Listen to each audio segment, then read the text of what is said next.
Ассаламу алейкум, Екатеринбургда жердештер. Мына байке мынакей Кыргызстандан келгенине 3 жыл болгон экен. Ушул жерден багы жүрүп, акчаларын алдатып, документтерин жоготуп, анан азыр мына бүгүн таап бул байкени Кыргызстанга кетирип атабыз. Кичине кыйналып калган экен. Мына сиздин анан азыр мына такси менен уже кетип атат бүгүн. Сиздерге чоң рахмат. Ушу сиздер берген каражат тыйындын баарын ушундайларга жумшап атабыз. Чоң рахмат, ишиңерге ийгилик.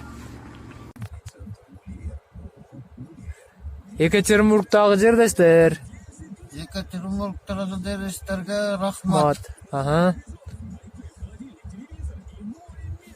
Чоң жардам кылып атышат. Чоң рахмат бардыгына. Чоң рахмат. Жуундургандарга да рахмат, кийиндиргендерге да рахмат. Тамак аш алып бергендерге да рахмат, баарына рахмат, Баарына рахмат. Разысызбы? Разымын. Ата мекенге кетесизби? Кетем. Макул, ак жол анда, жолуңуз болсун. Alыс жүгүрөт, сыноосун билбей тагдырдын, өмүрдөн кеси түңүлөт, түндүн көркүң ажайып, ай чыкканда билинет, өлүм чындык экени, жан чыкканда билинет, минген аттын кадыры, белде калсаң билинет, аккан суунун кадыры, чөлдө кал